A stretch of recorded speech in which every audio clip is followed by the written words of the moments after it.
Chapter 26. Tedros.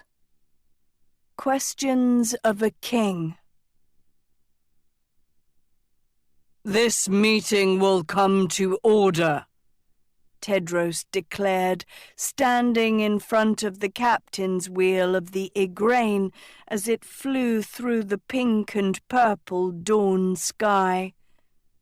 He looked down at the gathered crew, still in their clothes from the night before and sitting cross-legged on the deck.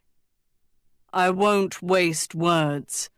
As Professor Dovy's crystal ball does not give us much time with her—" "Indeed," said the Dean, from a watery bubble hovering next to Tedros's head, her office a mess in the background. "The snake is on the loose after escaping Nottingham, and though neither he nor his skims have yet to be sighted, he will surely come for Camelot, for Excalibur, and for the king. We must protect all three. Judging from my quest map, your ship will arrive at Camelot in an hour, and we will need to be clear on the plan." "Now, as to the details of this plan," Tedros cut in. "Tedros, I think it's best if I handle—" The king turned to the Dean. "We may be your students, but this is my kingdom that we're about to land in. So are you leading this meeting or am I?" Professor Dovey pursed her lips. "Proceed." Tedros scanned the crew, Rian watching him intently, Sophie fixed on Rian and nuzzling his arm, Hort, Nicola, Hester, Anadil, Beatrix, Rena, Kiko, Willem, and Bogdan. The rest of the students they'd left at a clinic in Nottingham so they could recuperate from their injuries sustained at the forepoint. "Where's Agatha?" he heard Kiko whisper to Sophie. "Taking care of Dot in her room," Sophie whispered back. "Dot's too afraid to show her face."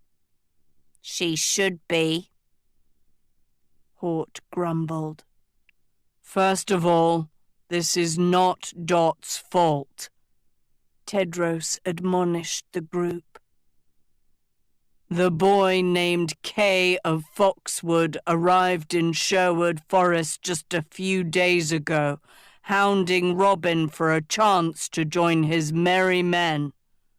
Robin ignored Kay at first, but when Kay expressed an interest in the sheriff's daughter, Robin saw a chance to make Dot happy.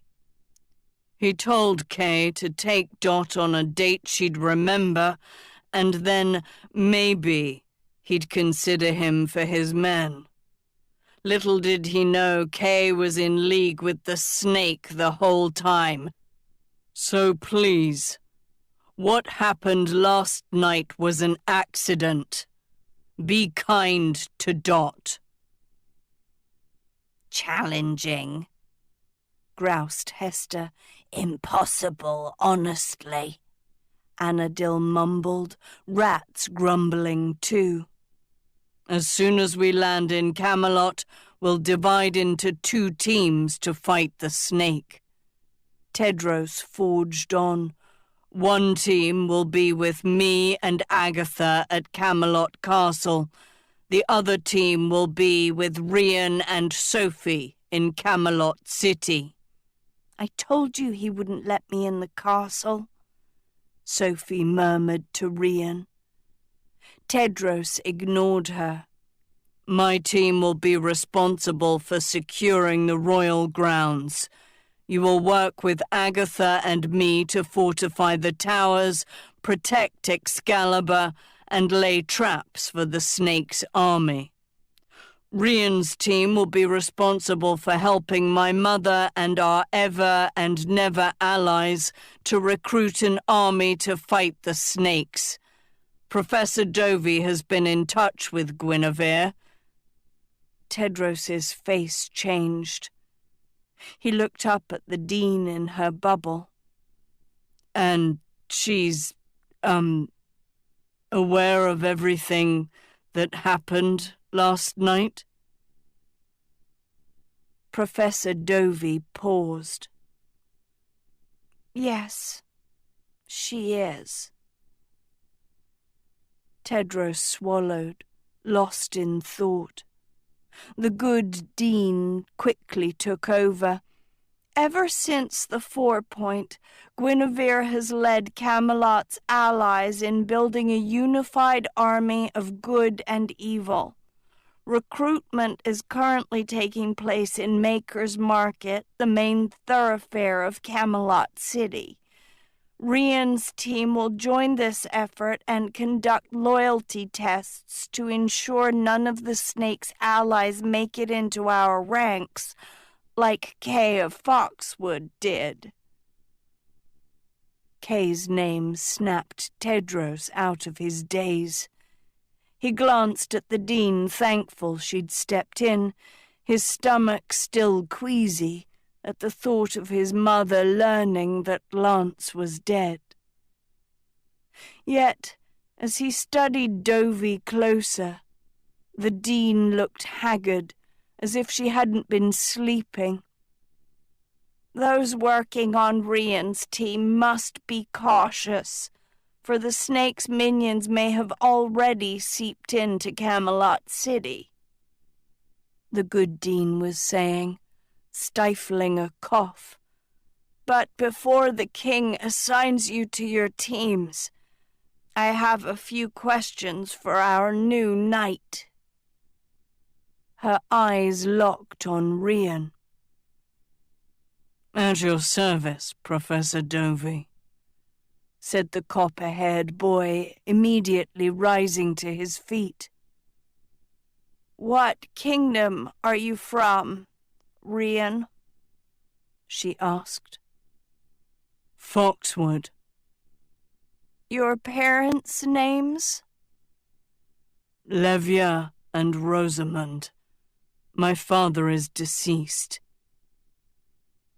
"Siblings?" "Two younger brothers, Stad and Gilderoy." "Address?" 62 Stropshire Lane in Foxwood. "Thank you," said Professor Dovey, scribbling this all down before looking up at him. "You see, I'm afraid there is no record of a Rian in our files for prospective students to either the School for Good or the School for Evil." "Perhaps I did not qualify to be a prospective student then," said Rian.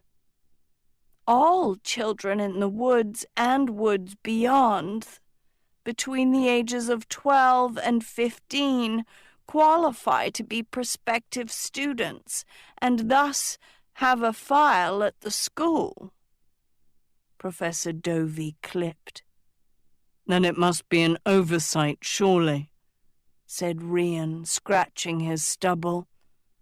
"I will be 17 next month. I would have been in Tedros's class." "If it is an oversight, then why is your name on my quest map?" the good dean pressed.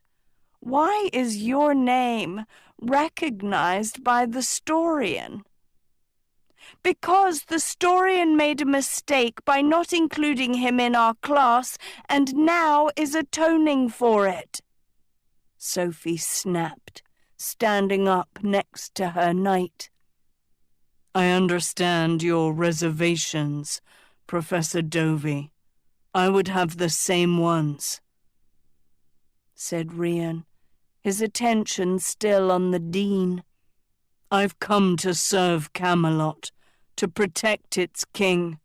I cannot speak to the mysteries of the Storian or the admissions process at your school. But if you have doubts about my loyalty, then I will return to Foxwood at once."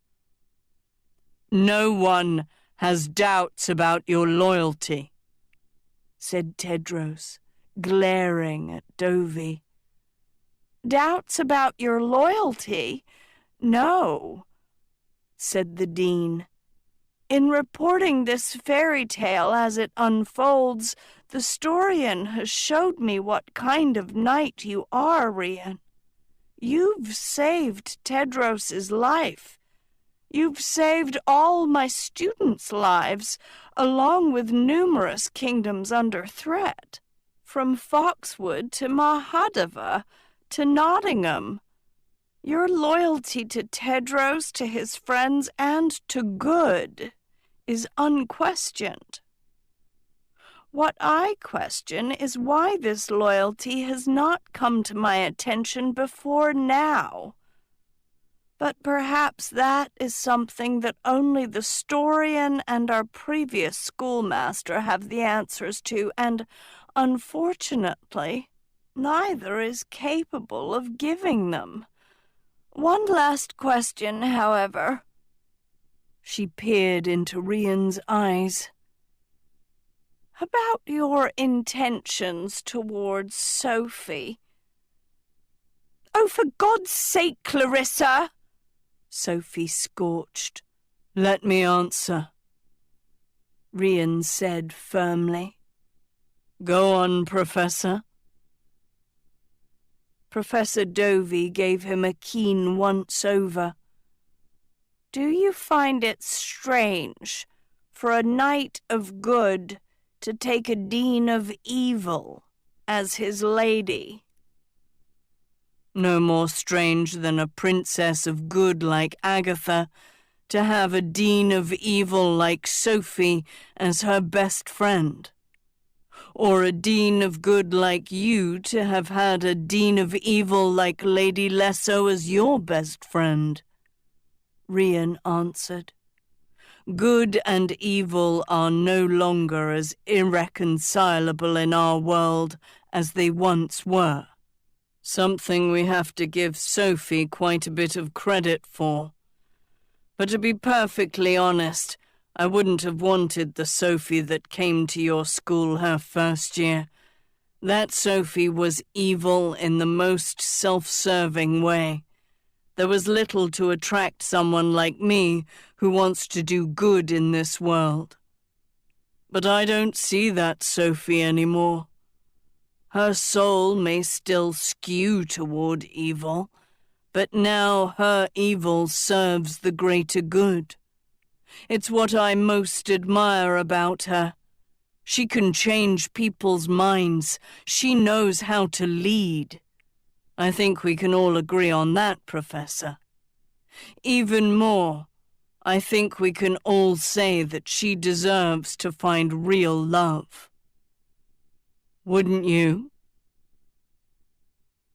Sophie's eyes had turned to stars. The Dean of Good smiled warmly. "I look forward to meeting you in person, Sir Rian," she said, before looking at the king. "Tedros, I leave it to you to divide the teams." As Rian and Sophie sat, Hort leaned over to Nicola. "Watch, Tedros won't pick me for his team because he thinks I'm a loser." "Well, at least we'll be together then, 'cause he doesn't even know my name," said Nicola. "On my team, it's Agatha, Hort, Nicola, Kiko, Bogdan, and Willem," said Tedros. "On Rian's team, it's Sophie, Hester, Anadil, Dot, Beatrix, and Rena." Hort and Nicola blinked, surprised. "Any questions?" Tedros asked. Why are all the boys on your team? Said Rena. Because Rian is all the man a team needs, Sophie vamped. Next question, said Tedros, staring Sophie down.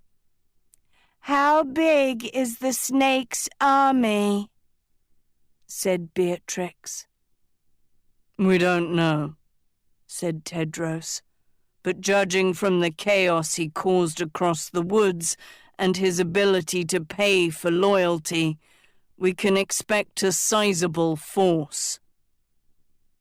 Can Merlin help us like he did against Rafal and his zombies? Asked Kiko. Merlin is missing, said Professor Dovey gravely. All I can hope right now is that he is still alive. Tedros tensed, sensing the genuine fear in the dean's face. You say we have to build an army, but do the people even want to fight for Tedros? Beatrix asked, raising her hand. From the news we read, it doesn't seem like you have much support from other kingdoms after you left them to deal with the snake on their own. Or from the people of Camelot, for that matter. Rian might have saved half the woods single-handedly, but are those people going to rally behind you? Tedros went bright red. Look. Tedros is the king, Rian lashed, spinning to Beatrix. The king of the woods' greatest kingdom. And it is our duty to show the people of Camelot and beyond what loyalty to the king looks like. Anyone unable to fulfill that duty is welcome to jump off the boat right now. Beatrix shirked under his hot blue-green eyes. Sheesh. Just asking, she muttered. Tedros gave Rian a grateful nod. Any other questions? No one spoke. Meeting dismissed, said Tedros. Get yourself something to eat or go down for a nap, because as soon as we land, our work begins. He looked up at the dean, who was already starting to fade. When can you make it to Camelot, Professor? As soon as I can, the dean said vaguely. Her bubble vanished while the crew leapt to their feet and headed towards the galley. Tedros saw Nicola walking with Rian.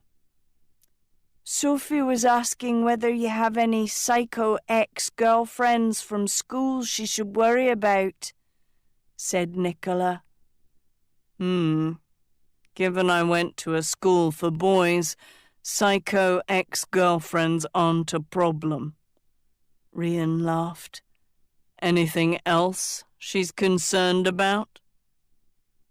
Just that you're too good to be true. Surely there's something wrong with you.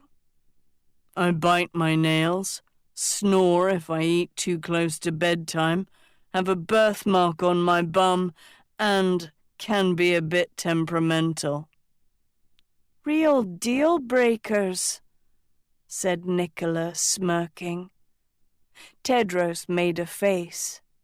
Last he'd heard, Sophie and Nicola were barely friends, and now Sophie was sending her to check up on Rian. Teddy? Tedros turned to see Sophie next to him. I didn't mean to suggest you aren't as good or as manly as Rian, she said. I was just being stupid.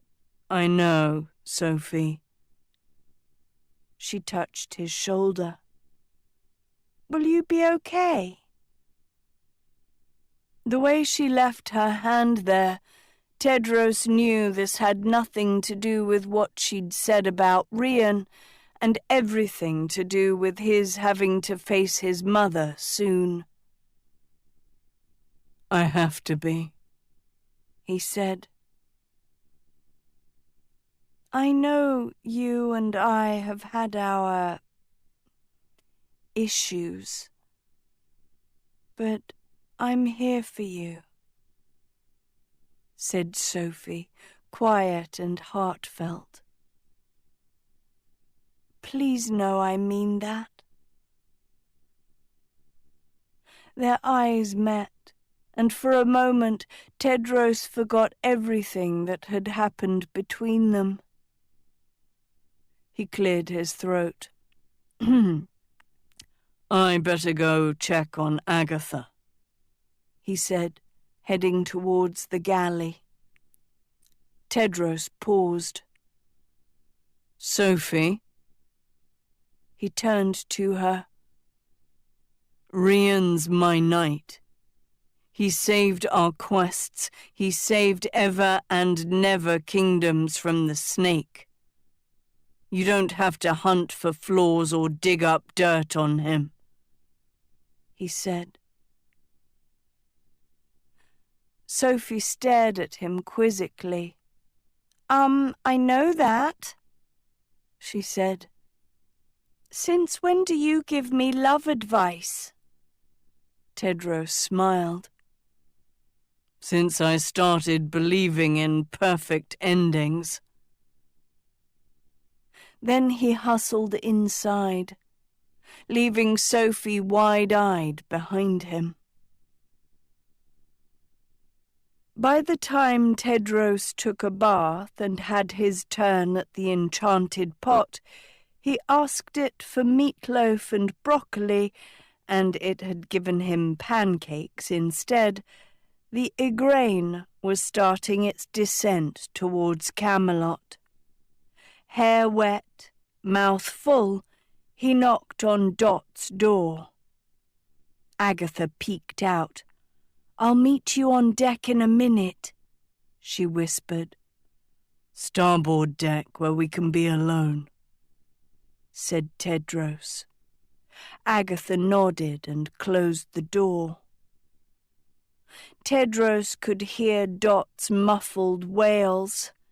It's not just that I let the snake loose, or that everyone thinks I'm horrible, or that if anything happens to Tedros it'll be my fault.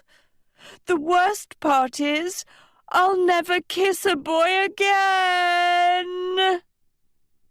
Yes, you will, said Agatha's voice.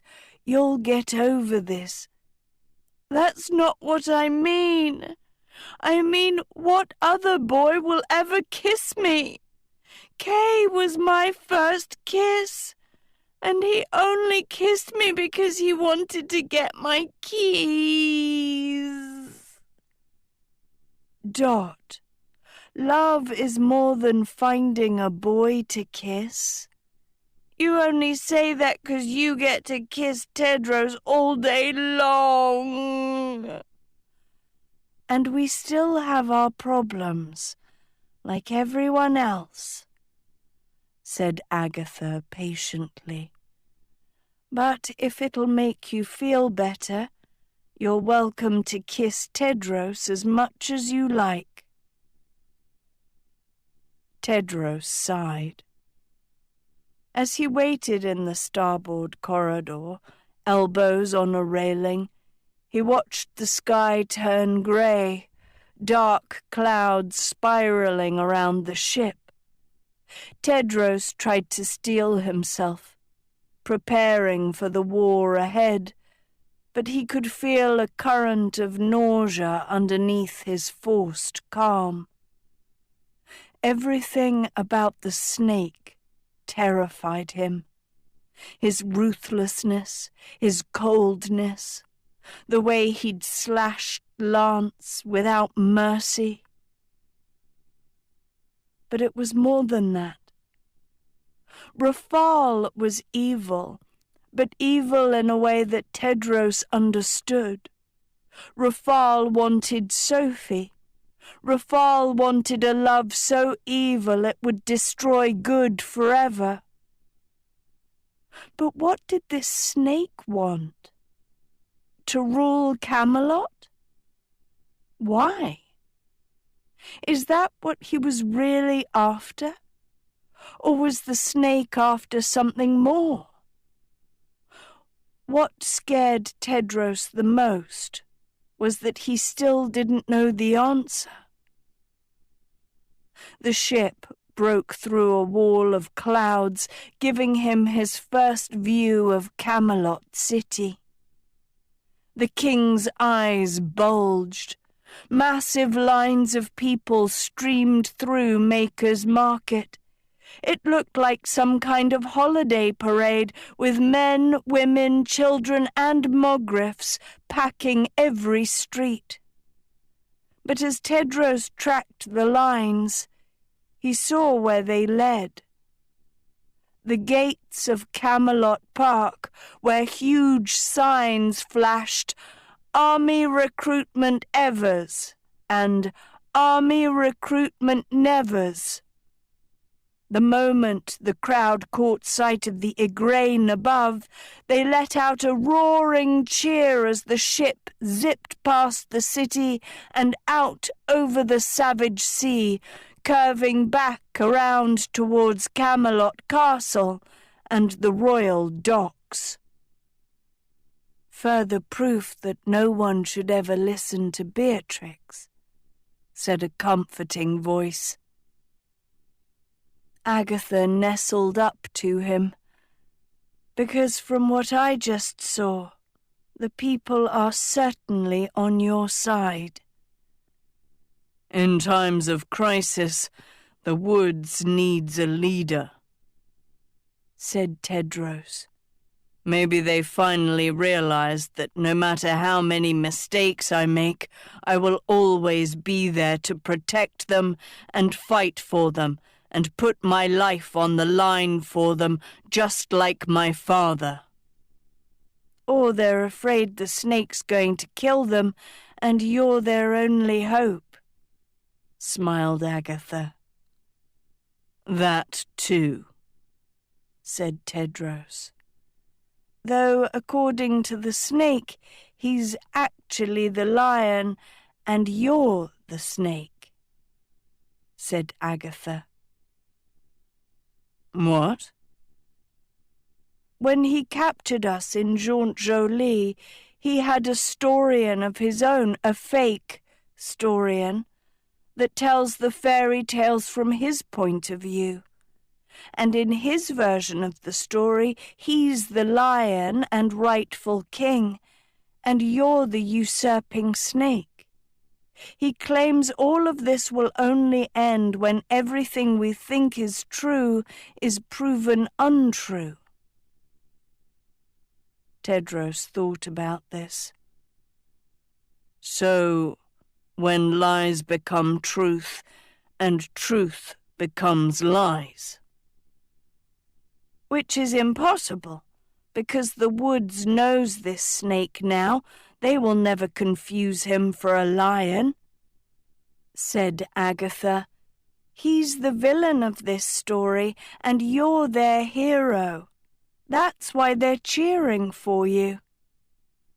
And it's why I cannot let them down, said Tedros. He held her tightly as the castle came into view, a light rain starting to fall. Dot doing okay? He asked. Or do I need to kiss her back to her senses? I was hoping you'd overhear that. She'll be fine. By the time I left, she was turning her tears to chocolate and eating them. Gross. The ship floated down in front of the castle. Tedros spotted Excalibur in the blue tower balcony, now guarded by 5 men and also sealed off in a huge, thick glass lockbox. Clearly his mother was taking no chances. The moment the Igraine hit the water, surfing to the docks, the crew bounded to their positions, led by Rian, lashing the ship to the pier as Hort dropped anchor. From the railing, Tedros and Agatha watched the knight gather his group on the east dock. "My team, follow me," said Rian, leading Hester, Anadil, Beatrix, and Rena away in the rain, with Dot scurrying and sniffling behind. "Our turn," said Tedros, taking Agatha's hand, about to summon his team. The king froze. Squinting over the railing, Agatha followed his eyes. There was a woman at the end of the west dock. She wore all white, her hair the same ghostly colour wet from the rain. "The Lady of the Lake?" Agatha breathed as she and Tedros moved closer. Only now they could see the woman's face. Tedros squeezed Agatha's hand. "Take our group and go," he ordered. "Let me come with..." Tedros kissed her gently. "Go. I'll see you inside." Agatha nodded. She gathered Hort, Nicola, Kiko, Willem, and Bogdan, and herded them down the east dock and into the castle. Tedros came off the ship alone and faced the woman in white. A key made of glass dangled from a chain around her neck. "The snake will have to kill me to get this key," said Guinevere. "He won't touch Excalibur as long as I'm alive." "I'm sorry, Mother," Tedros rasped, trying to quell his emotion. "My hair changed colour the moment I heard the news," said Guinevere. "And yet, I haven't been able to cry." "He loved you so much," said her son, his voice breaking. "In a way Dad never could. You were everything to Lance. He said it to me as he... Guinevere pulled him into her arms. "He loved you too, Tedros. Like his own son. Even if he wasn't always sure how to show it." "Why did he kill Lance? Why not me?" Tedros breathed, rain falling on his face.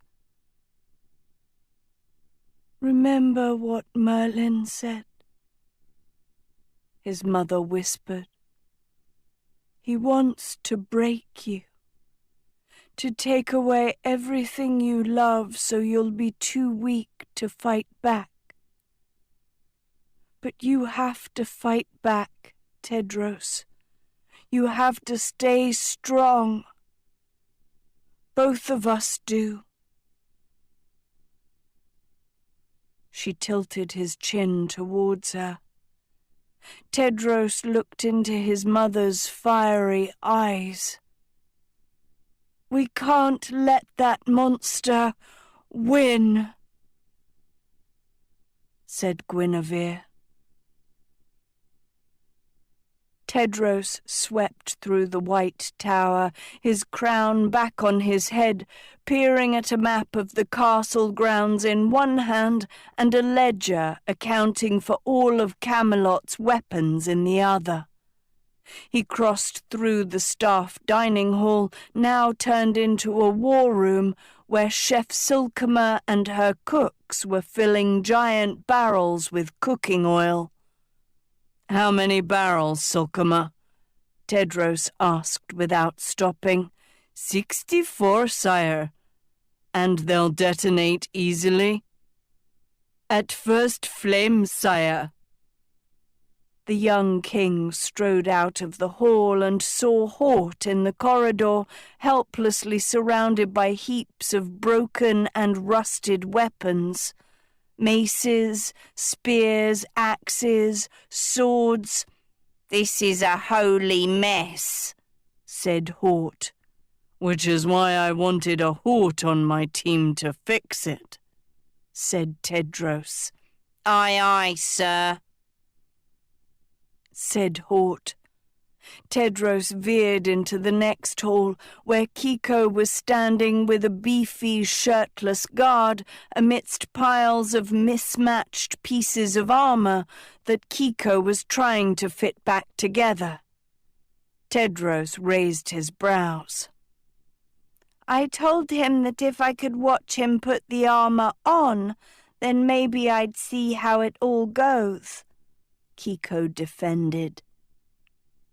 Tedros shoved past them and peeked into the steward's common room, where two maids were trying to repair a mound of splintered bows and arrows. He glimpsed a few newspapers spread out on a table. On top was the Jaunt Jolie journal. "King Tedros's crew bungles snake capture. Lancelot dead, snake on the loose." Tedros flung it aside to see the latest Camelot courier. "Snake Eyes Camelot. Is the lion our only hope?" Tedros lifted it up to see the royal rot underneath, a huge portrait of Rian and Sophie on its front page. Dreamy lion in love with Tedros's ex-flame? Tedros rolled his eyes, hurrying back into the hall. Agatha accosted him, Reaper at her heels. "Guinevere and I met with the Treasury Master. Good news is the leaders of our allied kingdoms are contributing weapons, armor, and men to our army. Bad news is they're only doing this on the condition that the lion lead that army instead of you, since A, he saved so many of their kingdoms from the snake, and B, they blame you for losing the snake last night, since Dot is your friend." "And is there a reason these leaders won't tell me this to my face?" Tedros asked, frowning. "When they found out the lion was in town, they went gaggling out of the castle to try and meet him. Dragged your mother with them." "Whatever," Tedros growled. "Let them think Rian is leading the army. He's my knight. His loyalty is to me, not them." "How else can I help?" Agatha pressed. "Check on Rian's team in Maker's Market. I'm worried the snake or his thugs will find their way in, especially if my mother's down there," said Tedros. "If you see anything, shoot your glow into the sky. Don't try and fight them yourselves. Deal?" "Deal," said Agatha, hurrying away. "Agatha?" She turned. "We are good in war, aren't we?" said Tedros. "I'll ask Sophie if she can do a war-themed wedding then," said Agatha dryly.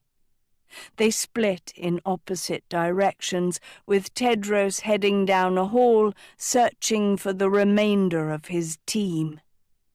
He tripped over Willem and Bogdan, who were dealing tarot cards on the carpet. "You can't be serious," Tedros said, scowling. We're saving your kingdom. See? Look!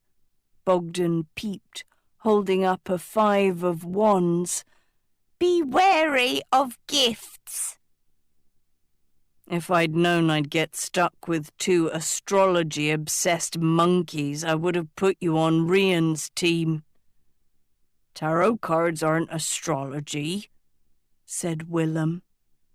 "Where's Nicola?" Tedros asked, tempted to give both of them a beating. She said she saw stars and was following them into the bathroom, said Bogdan. "Is this more astrology crap?" Tedros barked.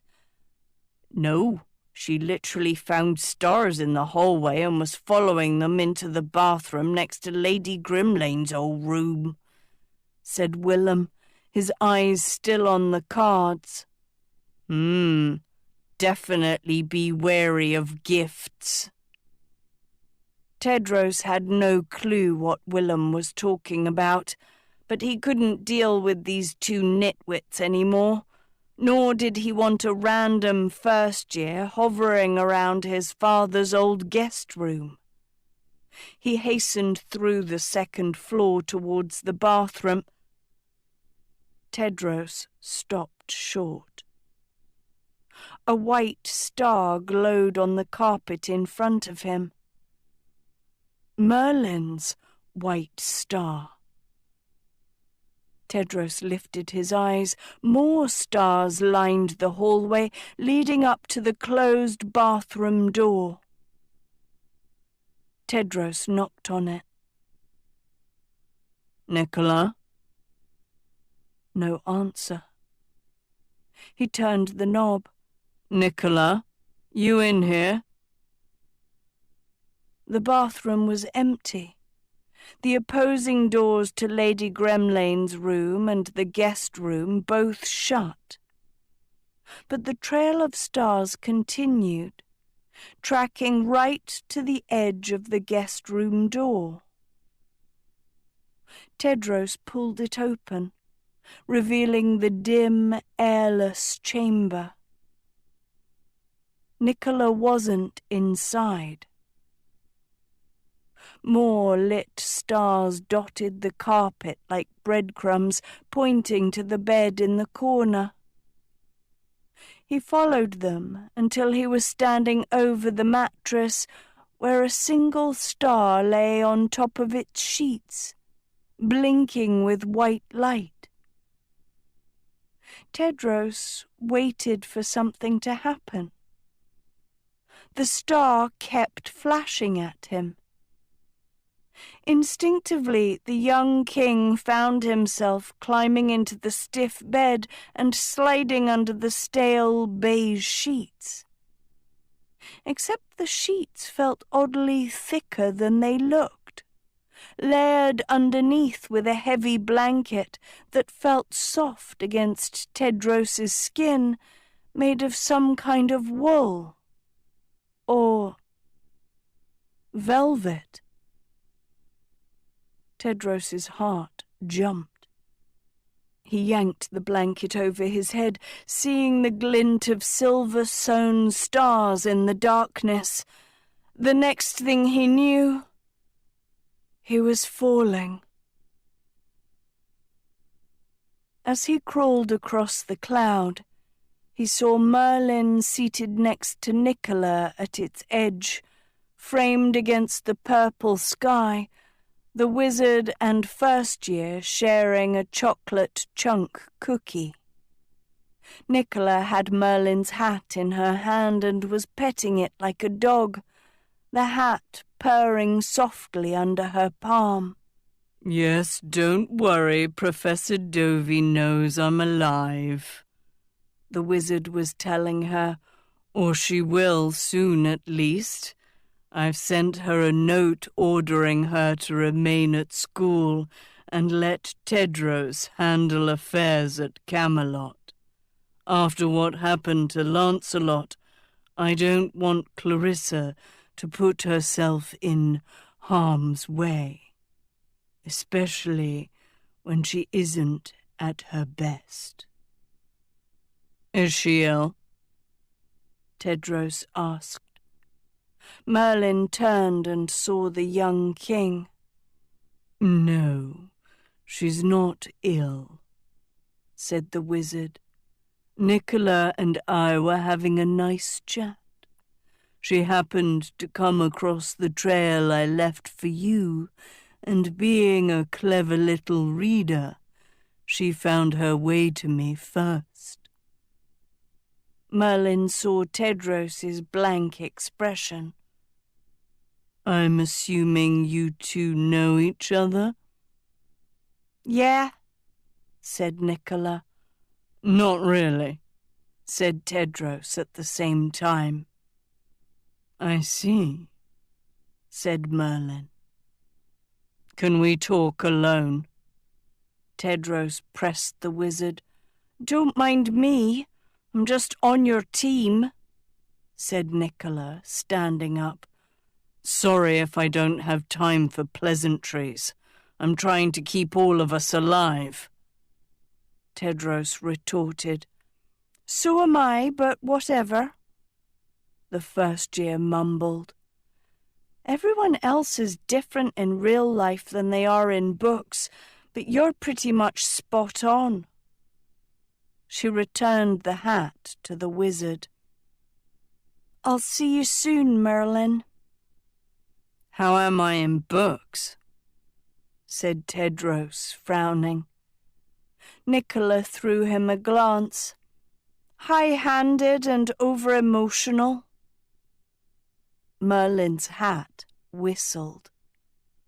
Thanks in advance for that favor, Merlin, Nicola said. Cookie in hand, she cannonballed over the edge of the cloud and vanished into the purple night. Tedros settled next to Merlin, shoving the hat away. She wanted a favor? Tedros asked sourly. Suggested I check on a student's records from school, said the wizard. Rian's? Dovey already checked on Rian. No, not his. Nicola is a really sharp young girl. I can see why the Storian included her in your... Lancelot is dead, Merlin. Tedros cut in, cheeks reddening. The snake is coming, war is coming, and you're sitting here on a cloud entertaining irrelevant favors from first years. Where have you been? The answer to that question is always the same, my boy. I've been trying to help you. And when I leave at the close of this conversation, an exit to which you will no doubt take great offense, I hope you'll remember that. You're leaving? Now? Whatever you think I should be doing, Tedros, please believe me when I say that whatever I am doing will prove far more beneficial to your future. Which is what, exactly? I cannot tell you, said Merlin.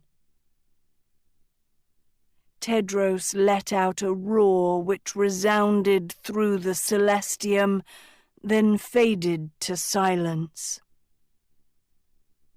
I will not live forever, Tedros.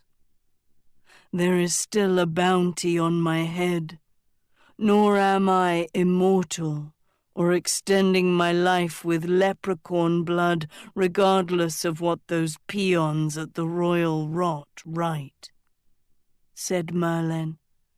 "My work with your father remains unfinished. I must carry it through with you until I am dead, or the work is done." "When will the work be done?" Tedros asked. "On the day I look to you for wisdom, instead of you looking to me," said Merlin. "Better invest in leprechaun blood then," said Tedros. "I am well aware we are running out of time," said Merlin. "You and me both. The snake is coming for you, and I'm afraid I have little to offer in the way of help." "Little, not nothing," said Tedros hopefully.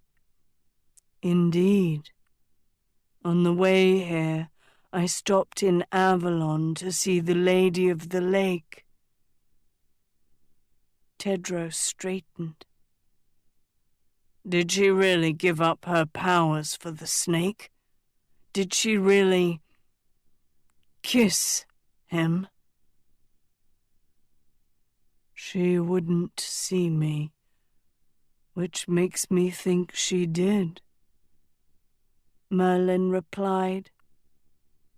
"She sent me a note through her waters, however, which said that if I promised to never return to her castle, I could ask her one and only one question, and she would answer it honestly. Since she was quite clear about not seeing me, I accepted her offer." "What did you ask her?" "Whether Excalibur has a message for you," said the wizard. "That's what you asked the Lady of the Lake? Not what the snake's face looks like, or who he is, or how we beat him, or if he's really my father's son?" Tedros said, aggrieved. He stared at his mentor. "Well, what was her answer then? What was Excalibur's message?" Merlin pulled a crinkled scrap of paper from his robes and handed it to him. Tedros looked down at its light, ethereal script. "Unbury me." "Rather cryptic, but at least it's something," Merlin sighed. "The more I think about it, the less I—" He suddenly noticed Tedros's expression. "What is it?" "My father. He said it in my dream," said Tedros anxiously. "The same message. Unbury me." Merlin pulled at his beard. "Do you have any idea what it means?" "Looking to me for wisdom already? You'll be sorely disappointed," said Tedros. "What's strange, though, is both my father and Excalibur had the same message. It can't be literal, then. If I could unbury Excalibur from the stone, I would, and my father can't possibly want me digging up his grave. So there must be something that connects my father and the sword. Something hidden that I have to figure out." "And you must figure it out soon, Tedros," Merlin pressured. Your father and the Lady of the Lake are trying to help you. Unbury me. Those 2 words are the key. You must find out what they mean before it's too late." "But why more riddles?" Tedros asked, frustrated. "Why can't they just tell me?" Perhaps answering that riddle is as much a part of your coronation test as pulling the sword, the wizard replied. I'm assuming you haven't tried your hand at Excalibur since you've returned to the castle? No. Not until the snake is dead. I won't feel like a king until then. The wizard gazed deeply at him. You've come a long way from the boy who sat upon this cloud only recently, insisting you were a king by birthright, that there was no quest to be had in putting a crown that you already deserved upon your head. Doesn't feel like I've come a long way, Tedros replied glumly. Snake is still loose. Lance is dead. Let me ask you a question, said Merlin. When you looked into the snake's eyes, did you see a brother? No, I saw pure darkness, said Tedros, loathing and fury like I've never witnessed before, not even in Rafal or Arik or Evelyn Seda or anyone. How could someone hate me so much? Why? And yet, he didn't kill you. Tedros looked at him. Maybe he wants to kill me in pieces. By killing everyone I love first. By murdering everyone I'm supposed to protect. By shoving my failures in my face. Is he succeeding? Merlin asked. The young king didn't answer. Finally, he looked at the wizard. If I didn't have Rian, I don't know what I'd do. Merlin smiled. Nicola was telling me about this Rian boy who's saved your lives and showed so much courage and skill. I'm not surprised, really. Foxwood boys are exceedingly well trained. Ask him what house he was in at the Foxwood School for Boys. My old friend Brunhilde was the housemaster of Arbed House at that school. Though he certainly won't have been in her house. Tedros didn't have time for diversions. Listen, Agatha said something to me. That the snake has a fake historian, a pen that writes the story from his point of view, where he is the lion and I am the snake.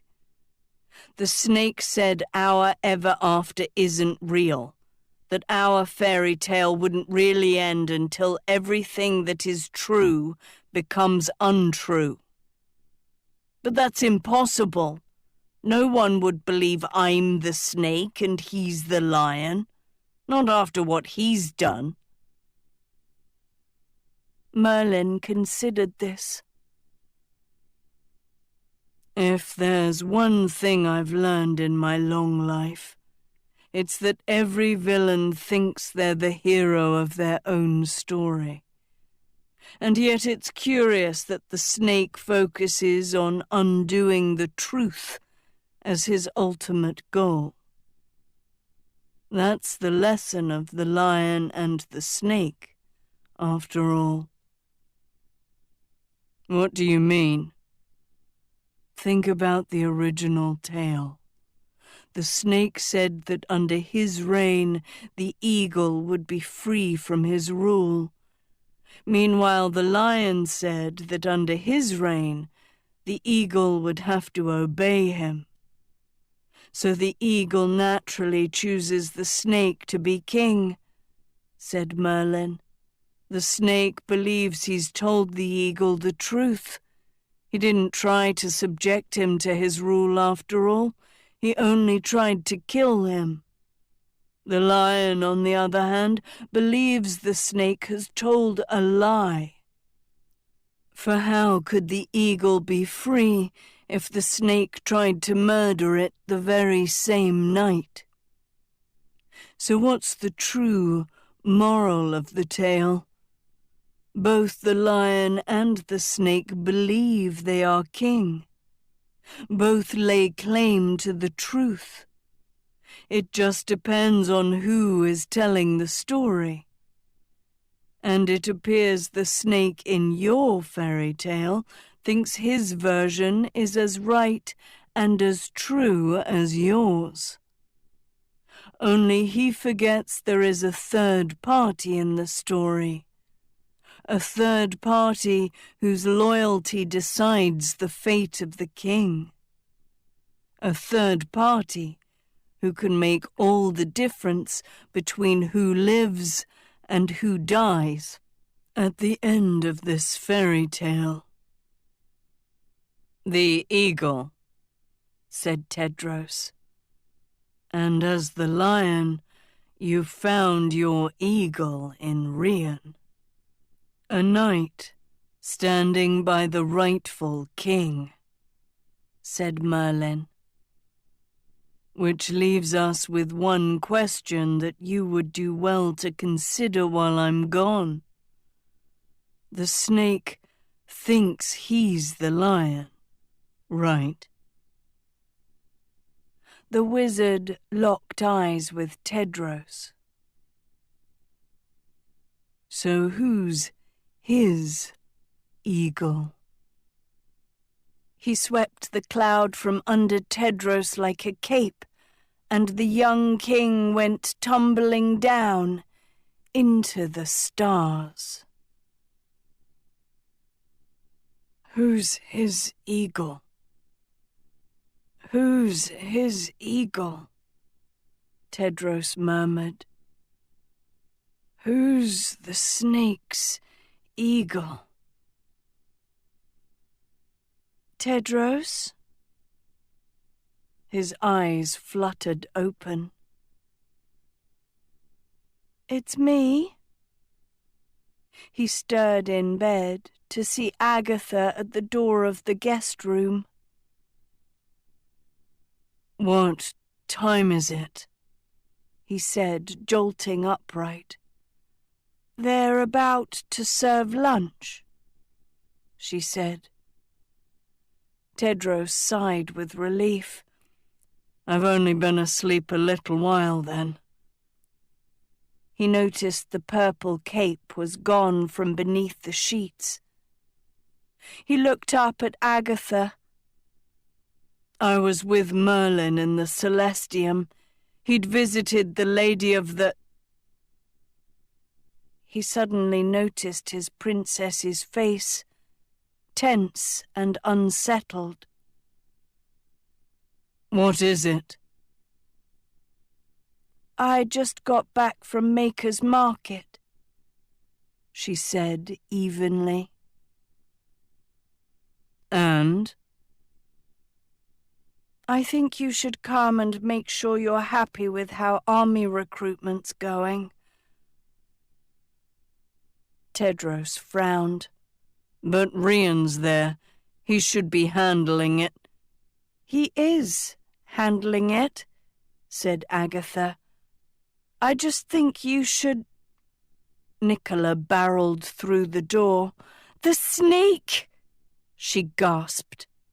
Instantly, Tedros leapt out of bed, sprinting with Agatha after Nicola into the hallway and through the passage to the Blue Tower.